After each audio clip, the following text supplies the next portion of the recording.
तो आज हम यहाँ पे पढ़ेंगे क्लास 8 सिविक्स का पहला चैप्टर द इंडियन कॉन्स्टिट्यूशन या आप बोल सकते हो भारतीय संविधान। तो यहाँ पे हम शुरुआत करेंगे यहाँ पे इसका पहले गठन कैसे हुआ और कब हुआ। 1934 में पहली बार भारतीय राष्ट्रीय कांग्रेस ने संविधान सभा के गठन की मांग की थी। संविधान सभा की यह मांग दूसरे विश्व युद्ध में क्या हो गई, बहुत तेज हो गई। दूसरे विश्व युद्ध में यहाँ पे जो संविधान की मांग उठाने वाले थे उन्होंने जो उसकी गतिविधि है वो यहाँ पे काफ़ी तेज कर दी थी। फिर जब जाके यहाँ पे जो संविधान का क्या हुआ, गठन हुआ। कब हुआ, यहाँ पे दिसंबर 1946 में संविधान का यहाँ पे क्या हुआ, गठन हुआ। और ये संविधान का जब गठन हुआ तो ये कब तक चला, यहाँ पे नवंबर 1949 तक। तो यहाँ पे जो हमारा संविधान था वो यहाँ पे दिसंबर 1946 से नवंबर 1949 तक चला। और इसको जो यहाँ पे लागू किया गया वो यहाँ पे 26 जनवरी 1950 में किया गया। तो जो यहाँ पे संविधान बना था उसको यहाँ पे कितने साल लगे, 2 साल 11 महीने और कुछ दिन लगे थे। तो यहाँ पे जो हम चैप्टर पढ़ रहे हैं वो यहाँ पे किसके ऊपर है, इंडियन कॉन्स्टिट्यूशन के ऊपर है। इसका मतलब हमें यहाँ पे कॉन्स्टिट्यूशन का डेफिनेशन पता होनी चाहिए एक्चुअली में होता क्या है।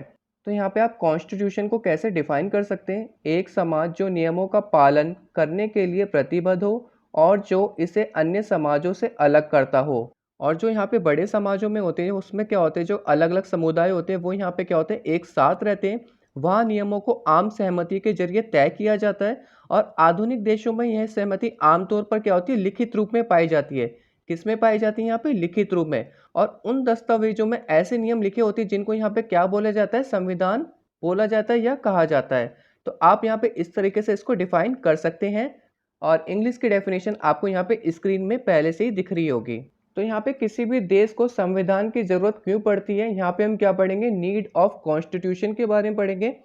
यहाँ पे हम क्या पढ़ेंगे, important purposes of a constitution.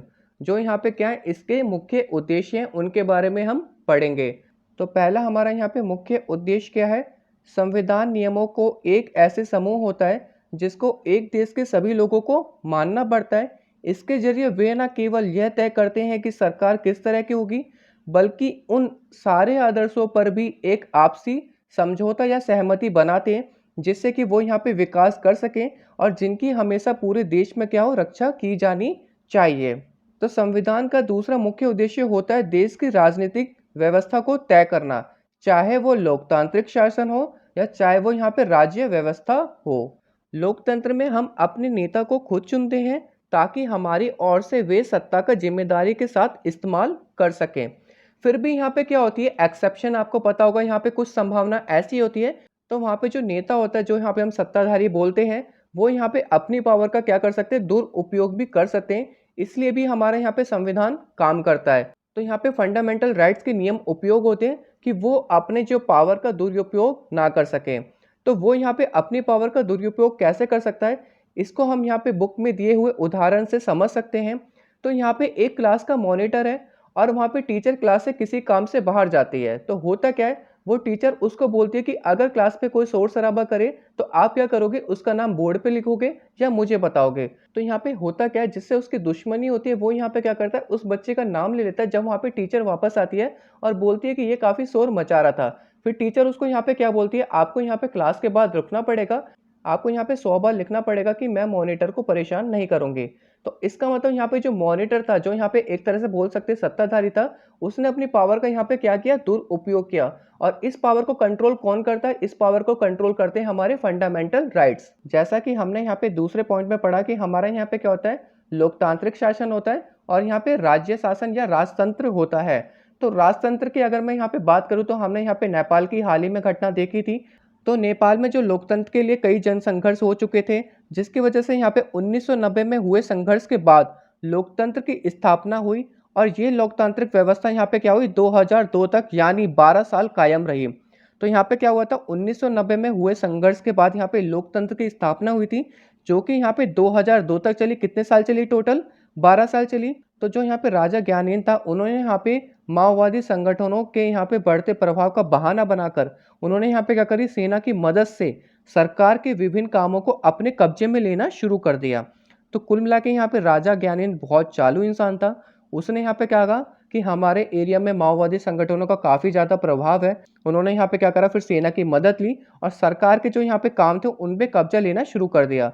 फिर यहाँ पे क्या हुआ, फरवरी 2005 में राजा ने शासन की बागडोर पूरी तरह अपने हाथों में ले ली। तो 2000 में जितने भी यहाँ पे बागडोर थी, जहाँ भी यहाँ पे लोकतंत्र था, वो अब यहाँ पे क्या बन चुका था, राजतंत्र बन चुका था। नवंबर 2005 में माओवादी ने अन्य राजनीतिक दलों के साथ, जो यहाँ पे माओवादी थे नवंबर 2005 में, उन्होंने यहाँ पे बाकी दलों के साथ 12 सूत्री समझौते पर दस्तखत किए। क्या करें, यहाँ पे जो 12 सूत्री समझौता हुआ था उस पर दस्तखत किए।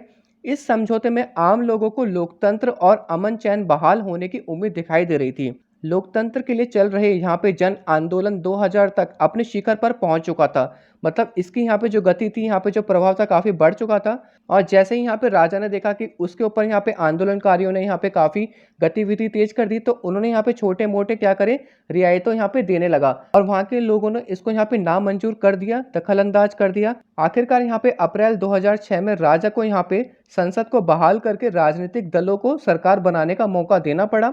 और 2008 में राजतंत्र को खत्म करने के बाद नेपाल फिर से यहाँ पे क्या हुआ, लोकतंत्र बन गया।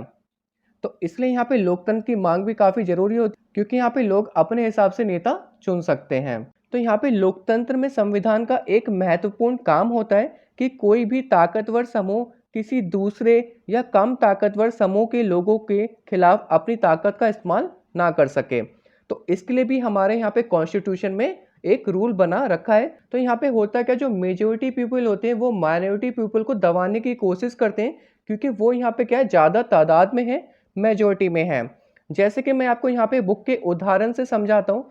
तो यहाँ पे क्या होता है, क्लास में एक गेम का आयोजन होता है। लड़के की टीम बोलती है कि हम यहाँ पे क्या करेंगे, बास्केटबॉल खेलेंगे, और लड़कों की टीम यहाँ पे बोलते हैं कि हम यहाँ पे क्रिकेट खेलेंगे। टीचर यहाँ पे समाधान निकालने के लिए क्या करती है, वोटिंग स्टार्ट करती है, और बोलती है जिसमें यहाँ पे सबसे ज्यादा समर्थन यहाँ पे क्रिकेट को देंगे तो वो यहाँ पे क्रिकेट खेल सकेंगे, वो यहाँ पे बास्केटबॉल खेल सकेंगे।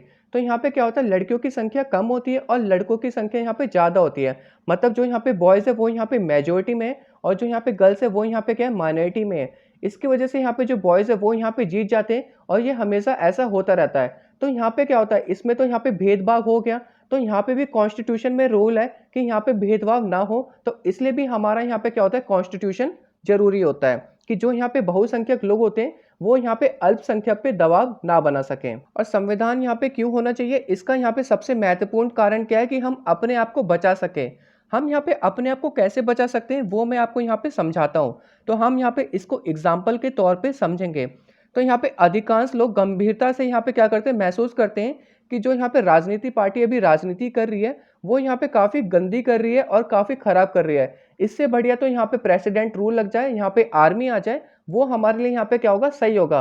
अगर यहाँ पे मेजोरिटी लोग ऐसा सोचेंगे और वहाँ पे आर्मी रूल लगता है, और यहाँ पे अगर लंबे समय तक आर्मी रूल चला, तो वहाँ पे जो स्टेट में काफी प्रॉब्लम हो सकती है और उनकी डेवलपमेंट यहाँ पे क्या होगी, रुक जाएगी। और ऐसे प्रावधानों को आसानी से पलटने नहीं देता कौन, कॉन्स्टिट्यूशन, जिनके जरिए यहाँ पे नागरिकों को अपने अधिकार और आश्वासन मिलता है कि उनकी स्वतंत्रता यहाँ पे क्या सुरक्षित है, यहाँ पे उनकी स्वतंत्रता यहाँ पे कोई भी छीन नहीं सकता। इन पॉइंट्स के जरिए आपको यहाँ पे समझ में आ गया होगा कि हमारा जो इंडियन कॉन्स्टिट्यूशन है, जो हमारा यहाँ पे भारतीय संविधान है, वो यहाँ पे किस लिए जरूरी है।